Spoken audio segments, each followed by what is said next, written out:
decision tree,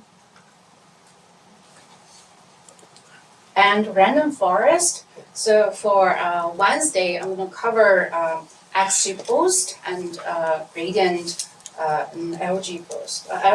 LGM package. So we are in the last section.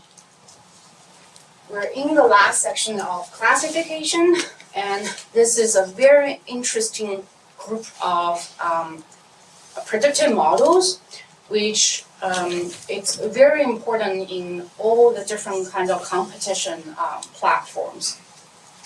And the decision tree and its variants are the last predictive model we're going to cover. So again, just to summarize in a nutshell about decision tree, what we cover, it's mostly for classification, and the fundamental idea is to partition the feature space into sets of rectangles, and then using this intuition, using this assumption of local smoothness to perform the prediction. And it uses, in terms of learning the model, it mostly relies on greedy approach, greedy search strategy. And it has various kinds of measure to figure out how to build a tree. And the fundamental component is what to use to split a feature into, using a feature to split data sets into children node. And there's an idea called information gain, Gini, and chi-square, or in cross entropy, which you already tried in the homework 4. And the final model normally is a tree. It looks like it's essentially a space partition model. All right, so this is the roadmap we're going to cover about decision trees. So first, we're going to talk about what do we mean a tree representation, and then we are going to have a pretty quick review about information theorem and also how to use information theorem grounded measure to learn decision trees from data. And then we're going to expand basic decision trees with the techniques called bagging, and then even further go to a much more practical ensemble of decision trees, which is a very powerful baseline model called a random forest. And then next time we're going to talk about even more powerful and more popular model called XGBoost. So this is the roadmap. So again, let's just compare these tree-based models with others. So this is an old benchmark paper in 2006, but to give you a good idea about how the different classifiers compare to each other on the smaller or medium scale data. So in that benchmark competition, all the top winners, all the top group of classification method on this small scale benchmark data are tree-based ideas. So first is bagging, decision tree, random forest, and then just variation of bagging and random forest combinations. And then this is a more recent comparison, which from this pretty important guy called Frankos. You should check out his Twitter. So anyway, let me just summarize what he always used good figure to summarize top platforms or top compare different platforms. So like in 2019, so he's a big fan of Keras, which you already tried in your homework. So this is what from his recent figure summary, saying the primary machine learning software tools by the top 5 teams on the Kaggle competition. In each competition, like it's Keras, then is called a light GBM, then XGBoost. Both the second and third are tree-based package. It's a very, very powerful tree-based platform using distributed idea grounded using multi-threaded structure. And then later there's PyTorch, TensorFlow, scikit-learn, V, and some. The blue colors are not deep learning, and the orange colors are deep learning platforms. So this just trying to tell you. So tree-based idea maybe sounds kind of vintage, right? It means trees, almost the oldest classification models from machine learning, but in fact, they are the most popular and mostly used in industry besides deep learning platforms. And they are also very consistent winners in a lot of Kaggle competitions. All right, so before I talk about concrete decision trees, I want to tell you not just about the prediction performance. There's another reason why people like decision trees. It's called readability. So there's this. This is actually from scikit-learn. They kind of put different classifiers, simple classifier, in this coordinate called readability. So it put k-nearest neighbor as the lowest because k-nearest neighbor just gives you neighborhood structures. It's really difficult to understand why two classes and there are two classes. And then the quadratic type of classifier we covered in Gaussian generated base classifier called QDA, generate this kind of quadratic decision boundaries. So it's very easy to tell, why their two classes are separated, because you know the center, you know the shape through the covariance matrix, but it's still kind of complicated, and because you don't know why it's more towards the upper, because actually in this case, it's because this is covariance matrix is more rounded in the upper class, and covariance matrix on the lower class is much more stretched. So, and then the other going higher in readability is the linear classifier. It's just super easy to understand. We're using a linear decision boundary to separate two classes. And then the decision tree is even easier. It's actually even more readable than linear classifier. And then we're going to talk about why it's even more readable, and especially for us, for a more computer science logic trained mindset. All right, so our famous tennis playing examples, and then last is our why. And then, so here I label you with all the yes training examples, and we're going to build a decision tree to represent those logics represented by the features, and also the decisions is about play tennis or not in the next slides. All right, so this is the model, summarize everything before, summarize the previous training samples. So in the naive Bayes classifier, we are using conditional provability to summarize the relationship of features to the output y variables, right? So there is py conditional on. So we are trying to model p play tennis, and given the outlook, given the temperature, given the humidity, and given the wind. So that's the naive Bayes classifier, how we model those. And then we use argmax MAP rules to perform decision. So, but in decision trees, it's just a tree. So here, each node is a test on a feature or on a variable, and the outlook feature is on the top, right? There are only three kind of choices: sunny, outcast, or rain.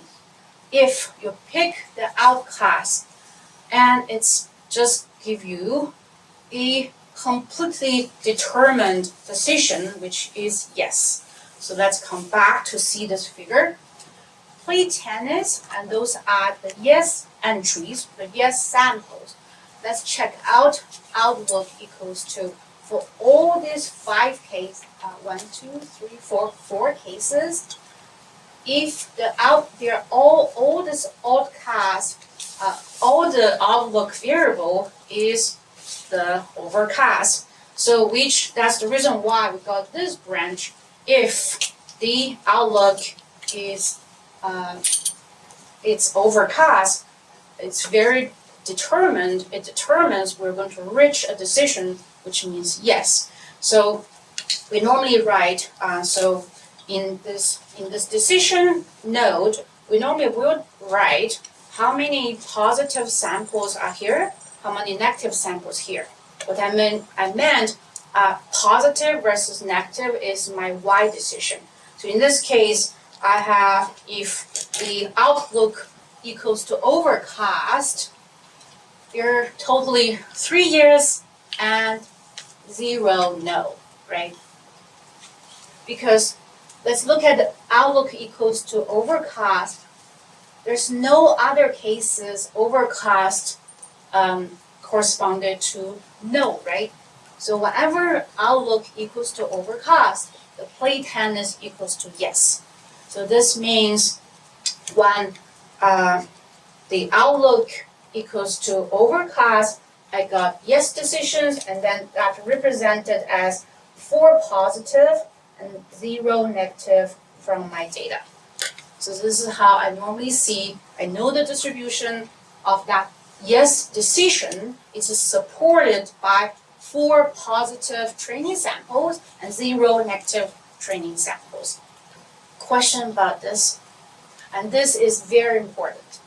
This 4 positive, 0 negative, and we're going to counting this type of positive versus negative for each one of the nodes in the tree.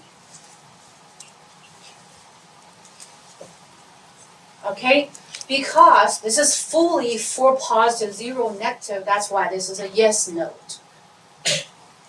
And let's come back.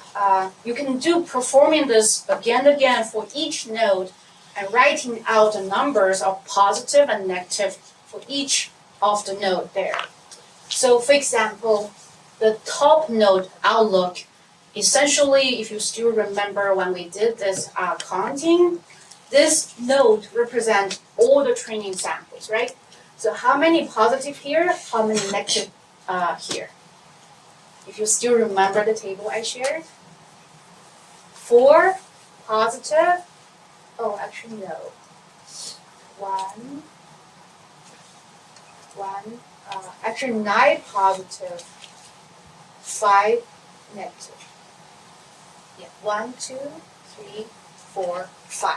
Yeah, it's 5 no, sorry.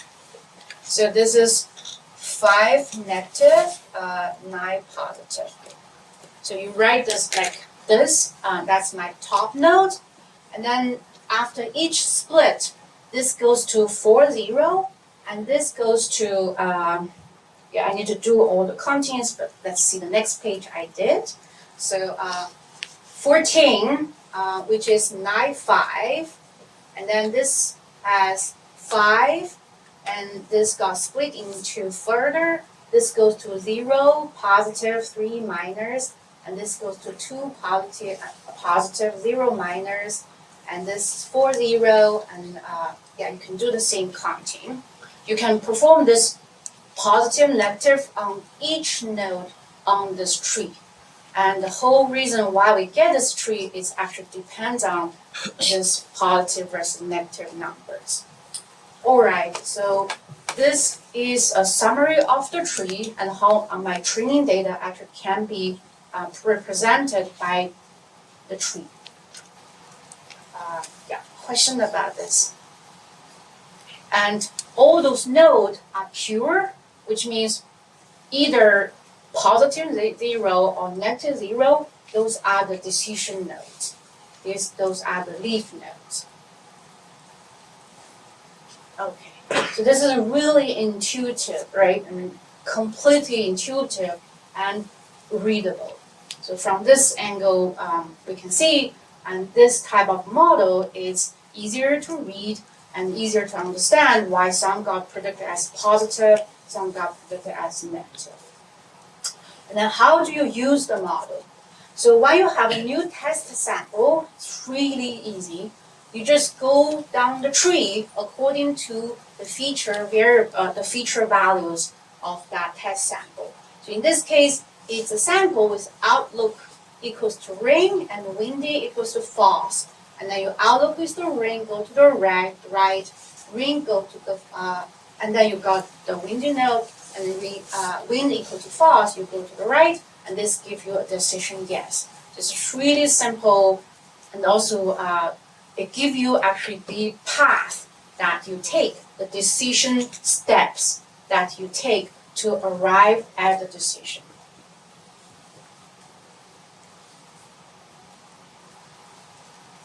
All right, no question about this?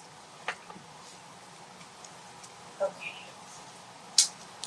If you have another sample as outlook equals to overcast, it gives you just one step and give you the yes. And then outlook equal to rain, it can give you yes. So in fact, on this tree, there are only it's actually represented 3 different cases to arrive at yes, which is these 3 cases. Outlook equals to outlook is class, or outlook rain, and the wind is false, or outlook sunny, or humidity normal. Okay, so what does this even mean? This means it's essentially the decision tree on this kind of discrete type of data is representing as a disjunction to represent a set of rules, and each rule is a conjunction on the attributes of the values of interest. And you can totally rewrite the decision tree into this. This is the yes case, it's a Boolean function, right? This is the first and the or, second case and the or the third case. And this totally reflected by the tree. Okay, so that's discrete case. On the continuous case, what the decision tree really are. So on the decision tree, on the continuous case, so let's use a classic decision tree called CART.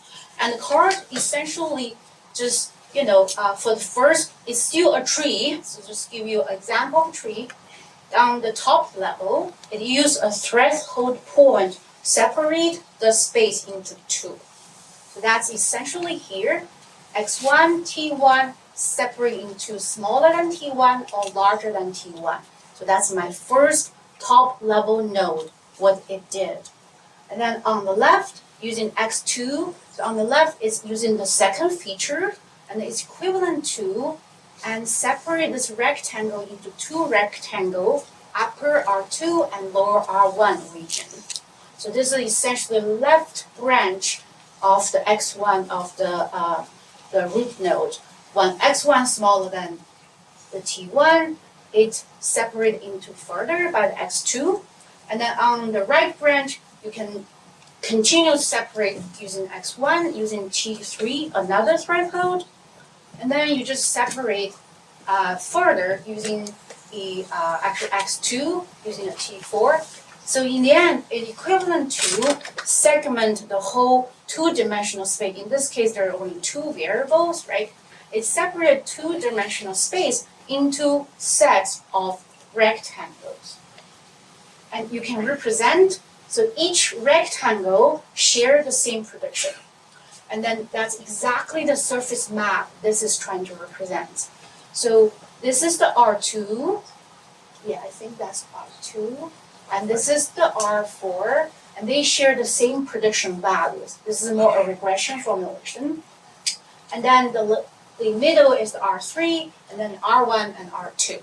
So what the fundamental idea is kind of summarized is the decision tree partition the feature space into sets of rectangles. So in the discrete case, it's separated into disjunctions of rules. And each rule essentially is a conjunction of the Boolean conjunction of the values of the variables. And this kind of process essentially is a tree. It's a tree representation of the rules. Question about this? All right, so this is really easy to explain. So that's why in the beginning of the machine learning, or whenever when there's a more applied task, people care about how to do the interpretation. Normally, those applied scientists prefer to start from tree models. All right. Okay, so now the question is, how do you learn that tree from the training data? So I'm going to give you only one really small piece about what a measurement people use to learn the tree, which is using the theorem from the information theorem. It's a very fundamental idea called entropy. So let's first see what's the issue of tree representation. So I'm trying to represent this Boolean function, and A and B, or not A or and C, and this balanced tree can nicely represent this decisions. However, this function, this Boolean rule, can be also represented as the other tree. And it's essentially, which means the same type of prediction, and from the x to the y, or to the a, b, c to the y. In this case, it corresponded to two different kinds of models, even though they perform the same type of prediction. And also, so that's the first issue, is the non-unique property. It's not unique.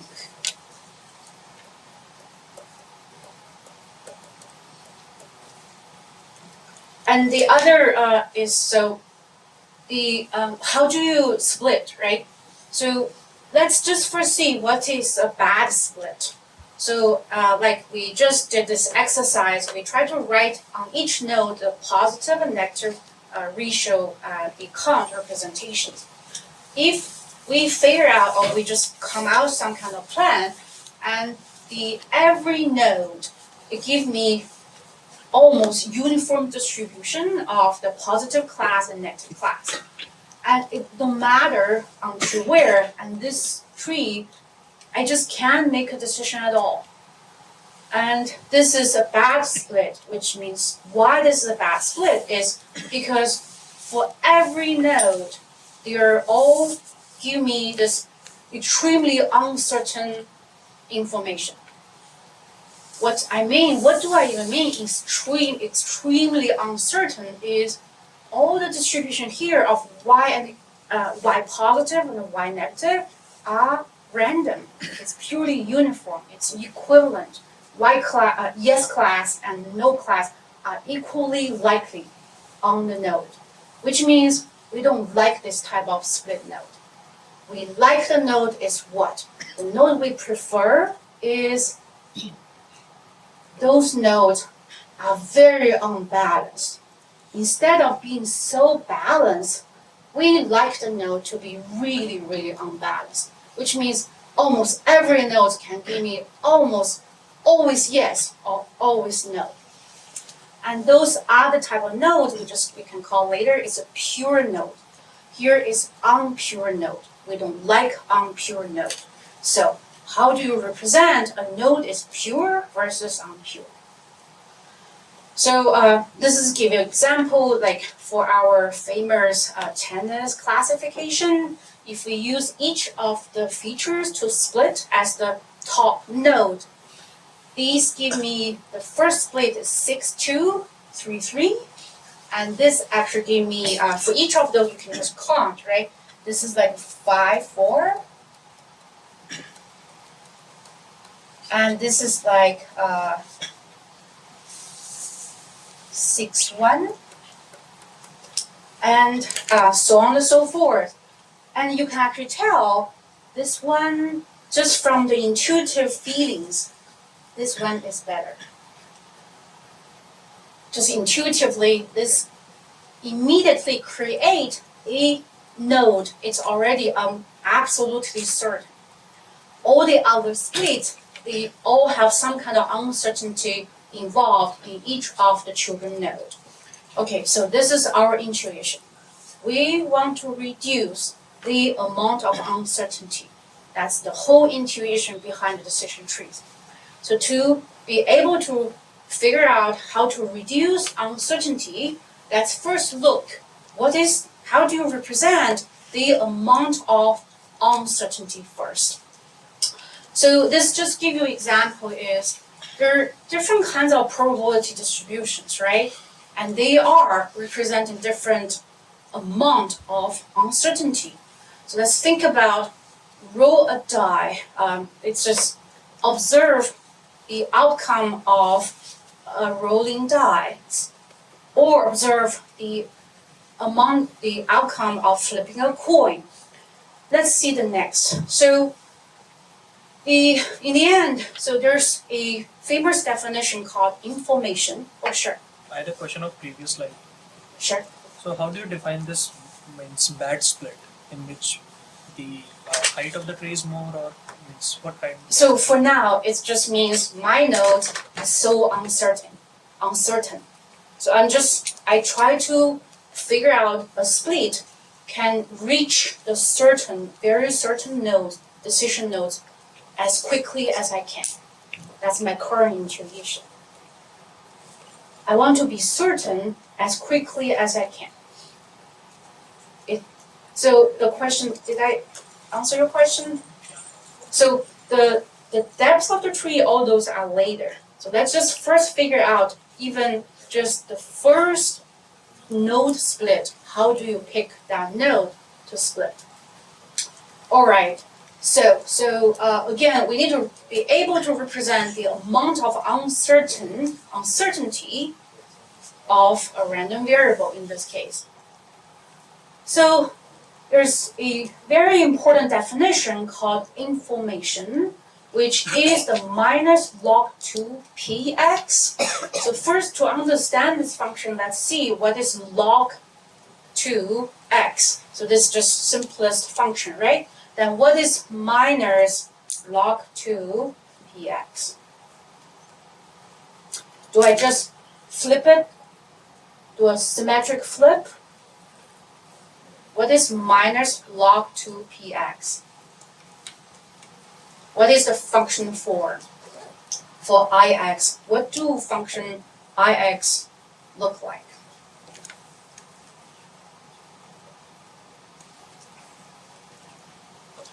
Let me use px as x's.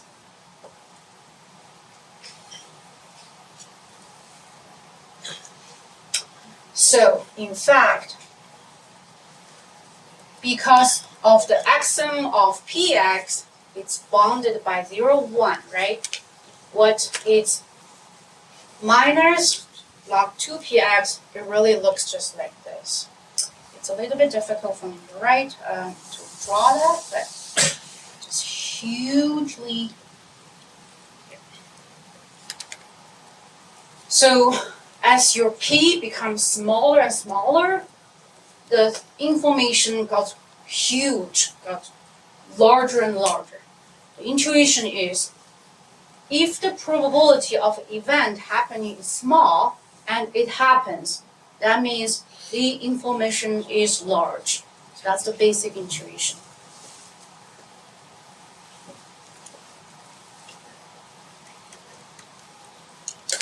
Let's just use example to show for the information for a coin flip.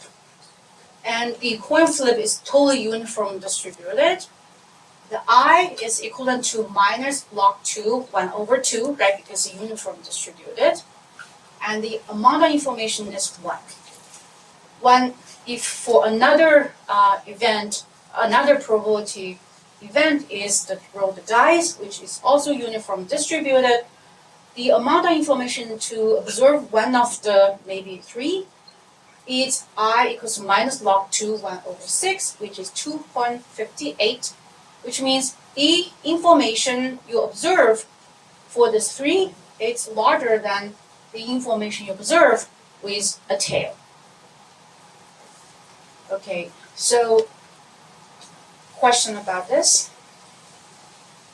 Sure. How do people came up with log 2?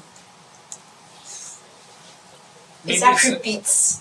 This actually from the coding theorem, which I don't want to talk about okay. it because you use bits to represent it, right? Okay. How many bits do you use to represent this? How many bits do you use to Okay. represent that? Okay. That's actually the bits, the encodings, all from the encoding theorems. Yeah. All right. Okay, so now it's the entropy. So you actually already know the term of entropy, but we never even put the equations of entropy there. In fact, entropy is just expected Ix. It's expectation of the information, which you should remember what is expectation. It's really summation over all the possible values of that random variable, and then times the Ix as the specific measure you care. And then in summary, it just has the form is minus summation p log 2p. So let's use, maybe if there's 8 outcome, it's really just hx minus, and then you 1/8 is each of the uniform probability. There are 8 outcomes, right? Each one of them have the information is minus log 2, 1/8, and then together it gives you entropy, actually 3. All right, so for a discrete random variable, its entropy is upper bounded by log 2k. K is the cardinality of that random variable. So how many possible values this discrete random variable can have. So let's use Bernoulli variable to represent its distribution because there's only one parameter. We can represent h, this is actually p1, so this is hx, and this is the p head. So this is just, if your Bernoulli variable, the p hat is 1/2, it means what? The p hat is 1/2. This means a completely uniform distributed Bernoulli variable, right? The head versus the tail are completely equal to each other. And at that point, your entropy is maximized. And entropy is a function, it's a reverse bell shape. The more you're close to 1/2, the higher is the entropy. The more you are far apart from the uniform distribution, the lower is the entropy. Okay, so what does this mean? I already told you, I look for the points, each node, the pure, the better. If it's completely balanced, it's bad. It's completely unbalanced, it's good. So what does this tell me? The middle points are completely balanced, and the two sides are completely unbalanced. So in fact, I want to look for those children points. Entropy is extremely low. I want to look for those variables that can split my training samples and makes the node extremely lower in terms of the entropy. That's the whole intuition behind information gain. Question? So in this case, I mean, we are only using the greedy approach, right? Like whatever is Yes, the best. exactly. We only look one step ahead. We only look at one split. We don't look at two splits at all. We only look at, okay, what's the best current split, condition on my current situation. Alright, so the whole idea is the more the probability distribution deviates from a uniform distribution, the better, the lower the entropy. That's the better split we're looking for. Yeah, so this is almost the same. Okay, and also this also has the indication is those feature variables has a lot of possible values. They have bigger entropies. They have bigger entropies. And that will be the right. Why do I talk about it? It will be clear in the later slides. All right, so now let's compare. So this node 4 plus 4 minors. This is the node 8 plus 0 minors. And of course, I like this node, and the entropy of this node is very easily can be calculated. Yeah. All right, so now it's the definition of information gain. Information gain is essentially the reduction in the uncertainty of y by knowing a feature variable x.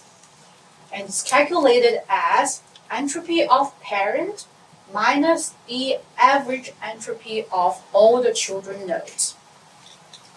And in fact, if you think about it, because the entropy for a specific parent, let's just think for a fixed parent, because this is fixed, right? Entropy of a parent of that parent node, how the y plus and minus, it's fixed.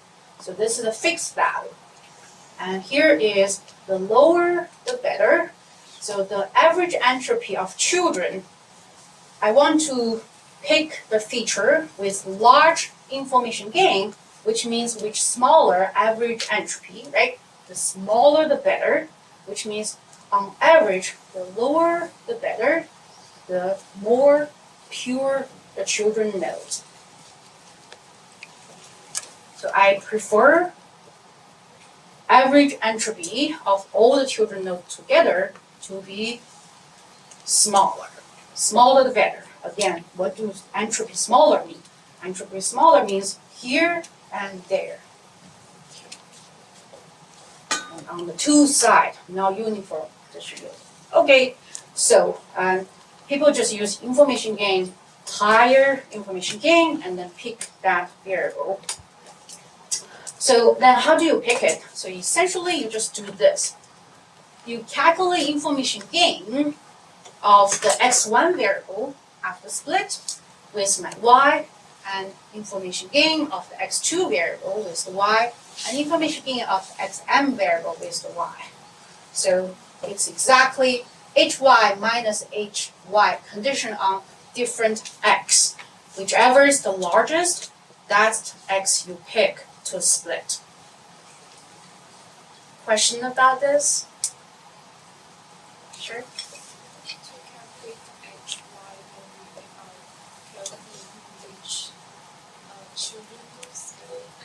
This is just one step. So why do you even need to calculate hy, right? That's your question. So currently, I'm only representing you as the first node, only the top nodes.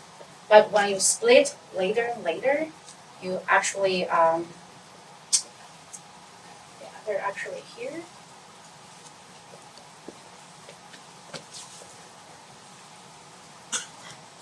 So it's going to be clear in the later slides. All right, so it's actually a pretty complicated equation. So how do you calculate hy? So we already know that it's summation of all the possible values, p log p. And that's hy. And then what is hy conditional on x? It's actually two. It's first, you need to calculate hy conditional on a specific xj. That specific value from that feature.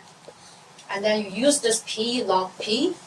And after you have this, and you need to take expectation of all the possible values of x variable, which gives another level of summation j because you have multiple of, so this is the condition on specific values of that x, and then you need to calculate entropy, calculate the expectation by taking account what's the probability of each of specific pxj. And then this summation pxj then multiply that each conditional entropy. This is how you get the final conditional entropy. So I don't want to calculate it, but I want to give you a concrete example to show how to do this.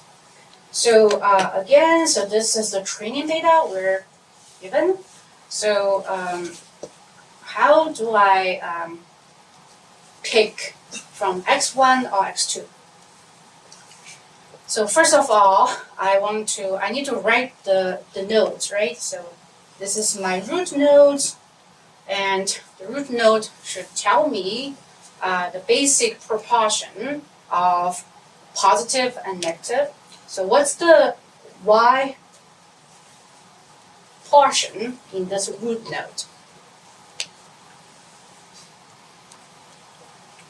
How do I write positive? How many positive and how many negative? So the last column is const. It's just summation here. 5 positive.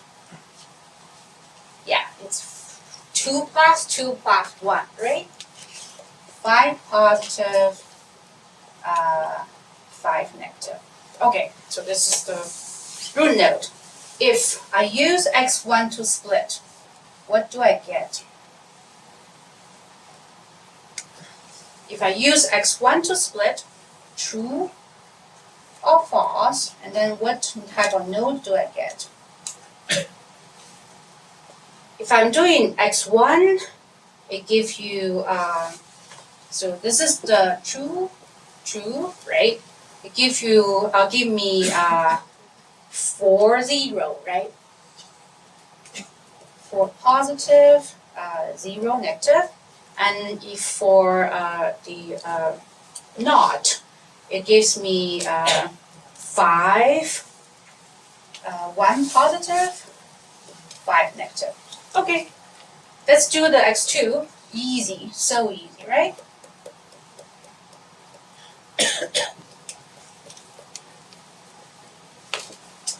For the true, for the yes, for the no, and then if I'm using x2, it gives me x2 is the truth, so it's 2, 5, right? 2 positive,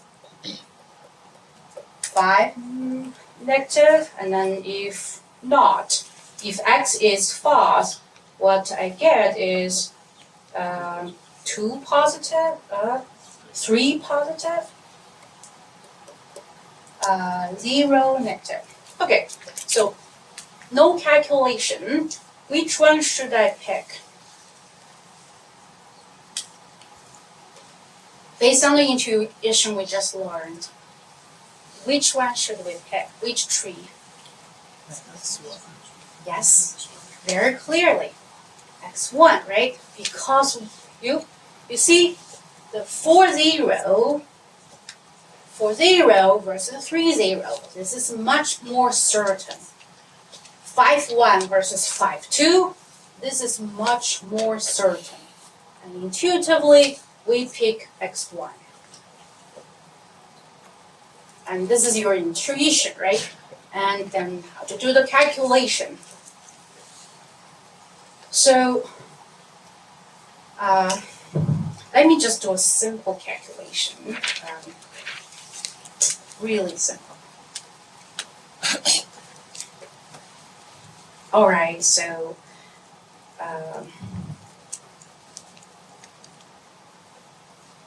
so let's copy the So let's just copy one of the case here. So we have 5, 5 minus, and this is x1 here, right?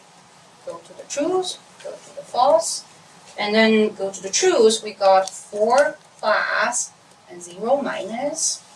Then if go to the false, we go to 1 positive and 5 negative. Okay, so and each node there actually represent y, right? Those number are actually representing y. So now let's see how to calculate h. Y condition on x1 equals to truth. If you can still remember the equation we just reviewed, entropy is minus summation of P log P, right? And that's for a specific X. It's minus summation of P log P. And in this case, it's P yes or P no, right? So there are only two cases. Actually here, the P is Y.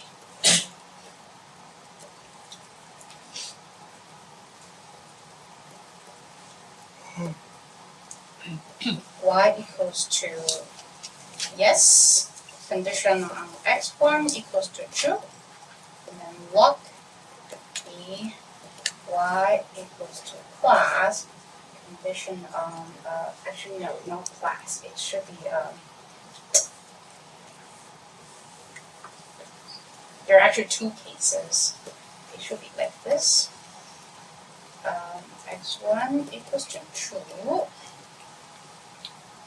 class P Y equals to minus x1 equals to true, log P Y equals to minus x1 equals to true. Okay, so question about this. This is really just the entropy definition, right?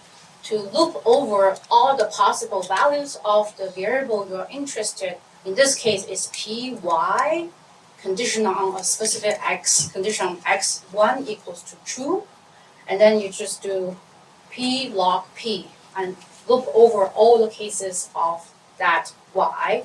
And we have only two cases, positive and negative, and yeah, I think it's correct. It's correct. So P positive in this case is 1, right? Which gives me, and P minus is 0. So it's really just 4 mu minus. And it's 1 log 1, and then, so the first term is, this is 1, and this is log 1, and second term is, this is 0. And of course you can't, but yeah, no matter what it really is, this is 0. So what is this? 0.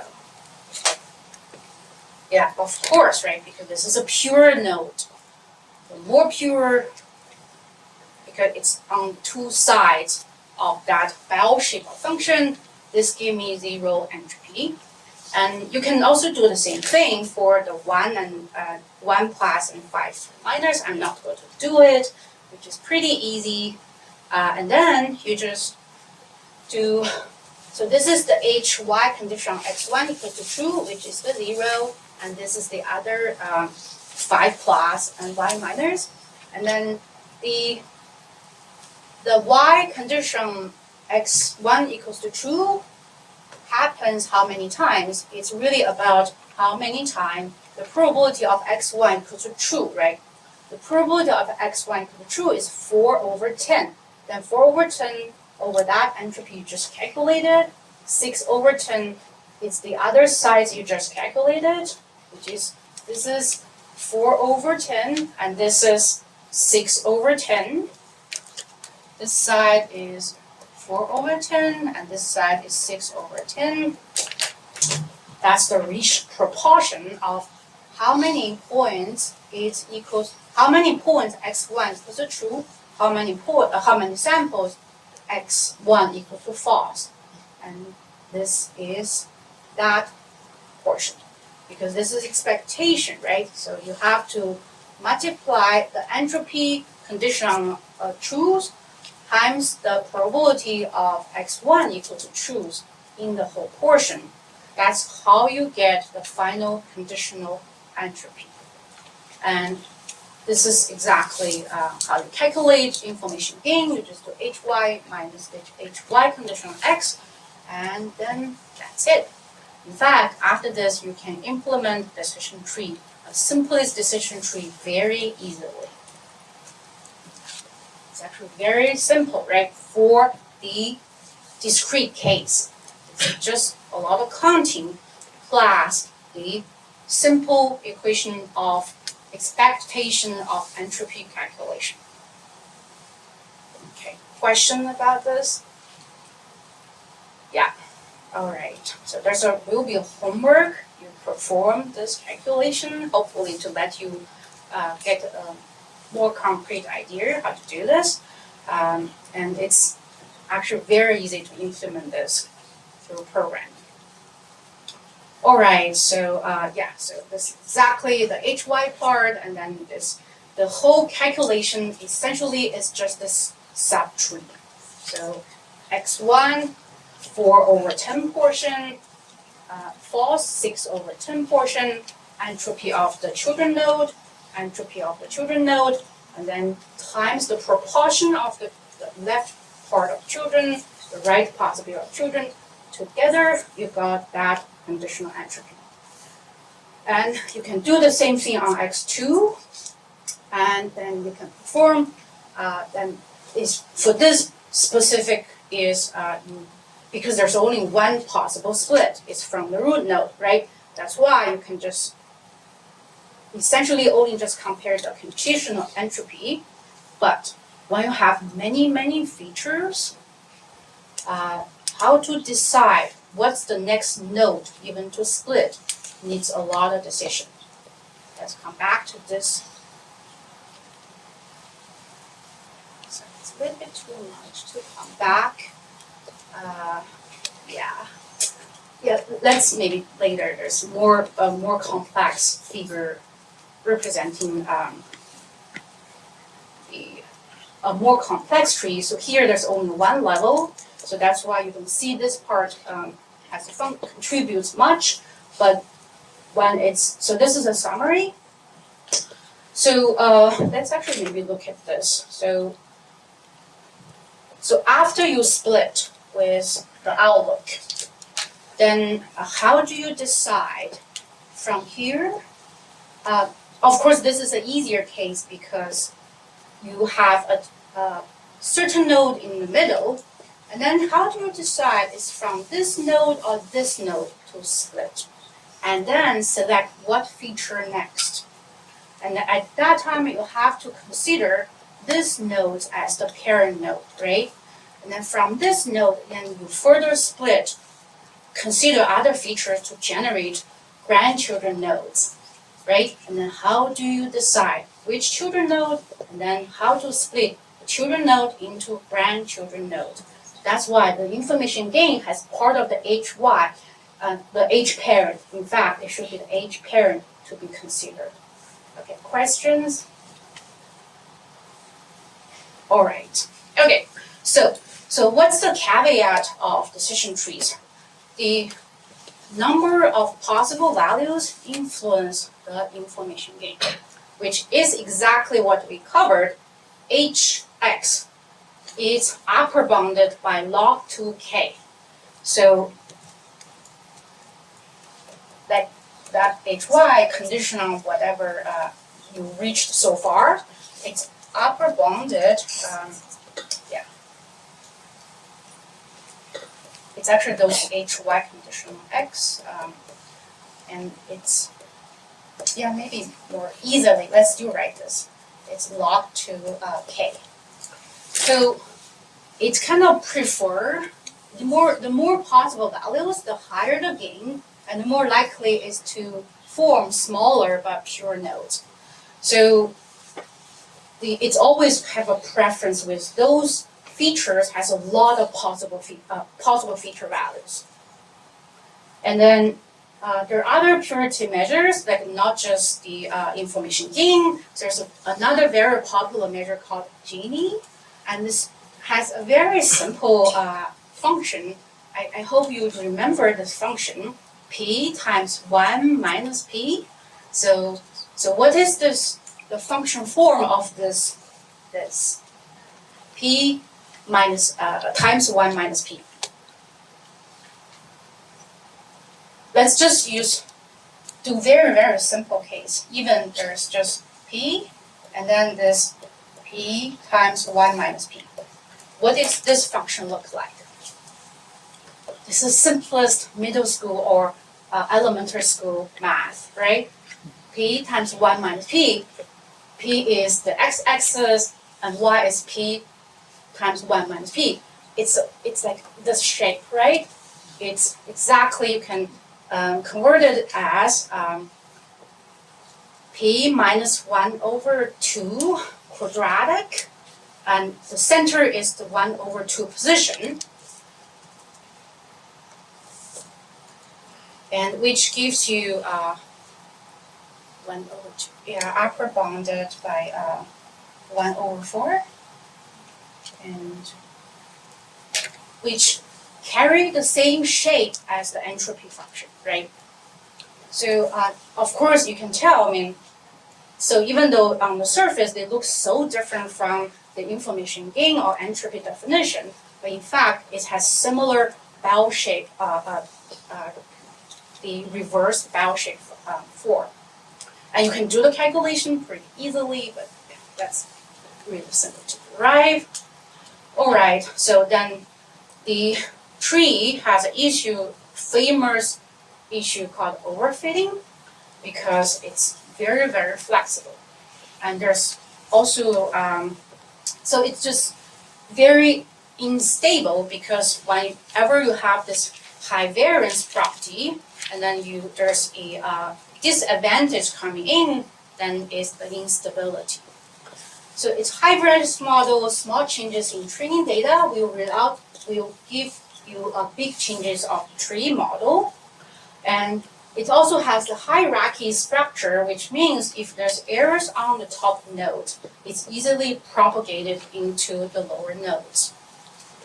And there are two different approaches people use to solve this instability or this overfitting, and it's one's called early stopping, the other is called cloning. Early stopping is just you don't grow to the full tree, you stop very early on based on some kind of measurements you defined.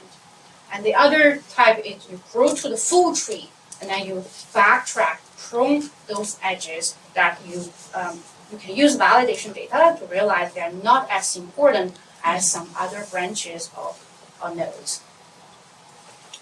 So to summarize, the decision trees are nonlinear classifier. It can also for regression. It's really easy to use. It's really easy to explain. But the issue is because it's a purely greedy choice, right? There's also not unique solutions, and also very, very unstable. So it's susceptible. So it's very easy prone to overfit, but there are actually a lot of strategies to avoid the overfitting, which is the next section. So just summarize, it uses greedy strategies to find partitions and pick out features as the nodes to split. And then it uses those kind of called purity measure, grounded from information theorem. There are information gain or Gini, or there's also chi-square and cross entropy. So the simplest strategy is to remove the high variance of a high variance model, and is something called bagging. The bagging relies on bootstrap. So I hope you already learned it in your statistics basic entrance class. So bootstrap in the end is just sample, right?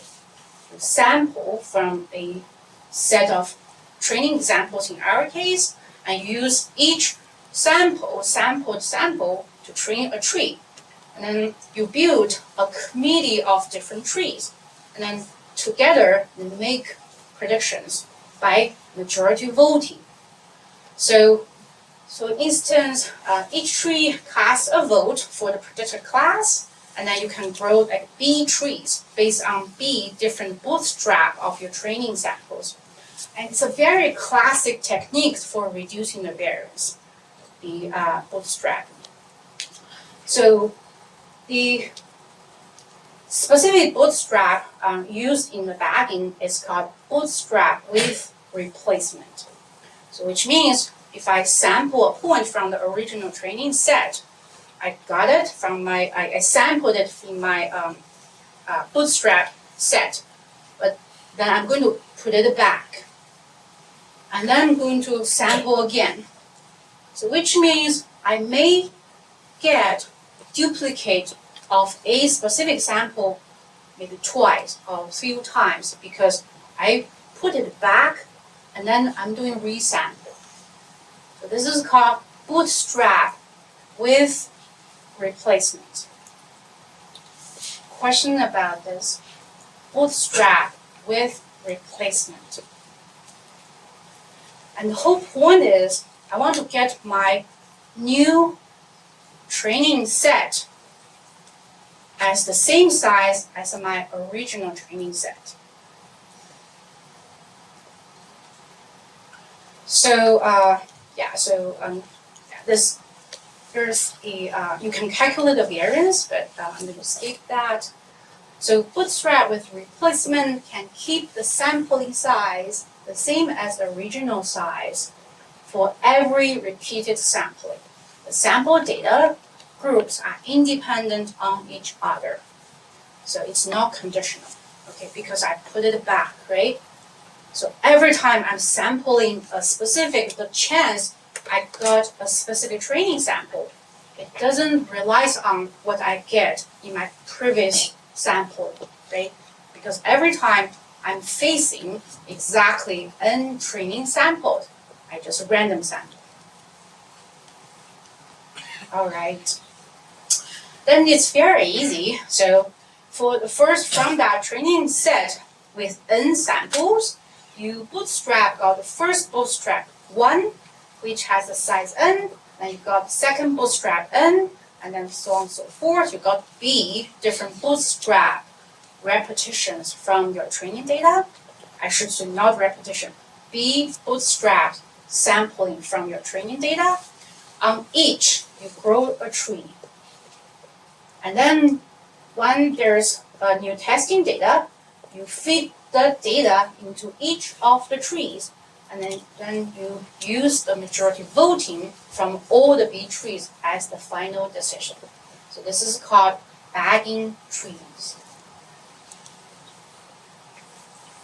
Okay, I think, so it's already 15. So there's the reason why we do this is, in fact, the instability of decision tree is good. It's good for the purpose of bagging, because if it's a very stable classifier, there's really not much variations, and whatever you're bagging, you're doing the same thing. So, for example, SVM, if you have small stability on the margin and you always, you got similar margin separations, right? So no matter how many B type of repetition, B bootstrap sample training set you get, you're going to get very similar margin bands. So even if you put all of them together, they're doing the same thing. They're doing the similar type of decision. It really doesn't make a point at all to perform bagging on those stable classifiers. But this instability of decision tree create a lot of variation and diversity, and for the bagging to explore. So that's why bagging and decision tree create such a good team together. So we're going to talk about a lot more, much more advanced. It's called ensemble. So bagging is the simplest ensemble ever. So next class, we're going to talk about more guided ensemble. There are a lot of variations about ensemble approach, and they are almost always the winner for